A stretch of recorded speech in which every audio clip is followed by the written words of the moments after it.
Look around, and the cracks in the modern West are pretty easy to spot. We are dealing with an epidemic of loneliness and a rising tide of political fury, and local community institutions that used to bring people together slowly emptying out. We are used to treating these as separate, isolated problems. For every crack in the foundation, we assign a different set of experts, spin up a new charity, or organize a political rally with its own specific battle cry to fix it. But they aren't isolated emergencies. What we are really looking at is a single foundational crisis, shattering into 100 different pieces. By obsessing over each individual symptom, we have completely blinded ourselves to the actual shape of the collapse happening right underneath us. That collapse starts with a deeply held assumption, the idea that human beings are meant to be free-floating choosers. We assume that if you strip away inherited roles, obligations, and moral constraints, what's left behind is the authentic, flourishing self. Economist Thomas Sowell gave this way of thinking a name. He called it the unconstrained vision.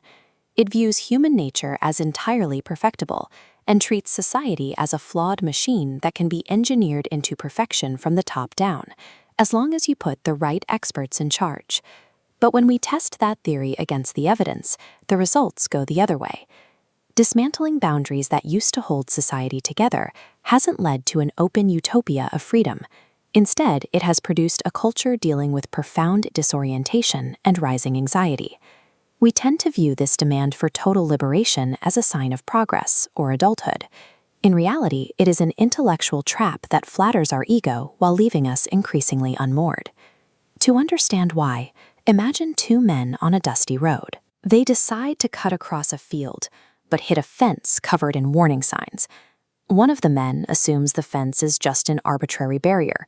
He looks around, doesn't personally see an immediate threat, and decides to climb right over it. The other man stays on the road.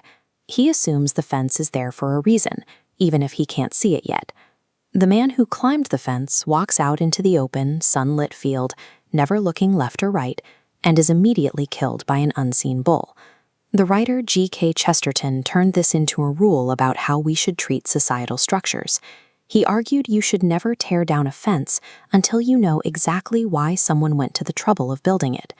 A few decades later, the economist Friedrich Hayek described the exact same problem.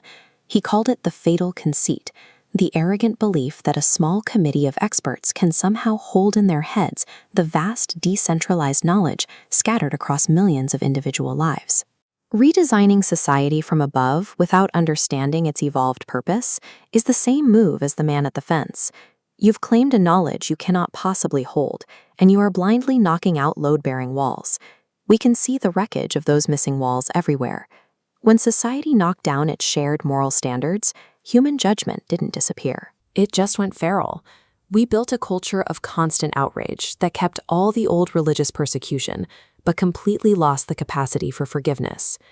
At the same time, we tore down the demanding structures of faith and local community in the name of maximum choice. Instead of thriving in an open field of pure optionality, people found themselves isolated, and the institutions that used to give them meaning quietly emptied out. Eugenics was promoted by the enlightened experts of its day, applying the best available science to the improvement of the human race. Racial segregation was also administered by men with university degrees, justified in the language of social science and maintaining public order. Even sweeping wartime censorship arrived dressed in a nice suit, framed by elite consensus as a necessary intervention for national efficiency. But this arrogance is not limited to progressive engineers. The political reactionary who wants to bulldoze the present to reinstall an imagined golden age is running the exact same program. He has simply chosen a destination in the past instead of the future. Utopia forward and utopia backward are the exact same conceit. Whether you are trying to force society into a progressive blueprint or a reactionary one, you are just another man climbing the fence, destined to meet the bull. The alternative requires a complete shift in posture. We have to abandon the top-down engineer's blueprint and adopt the tragic vision.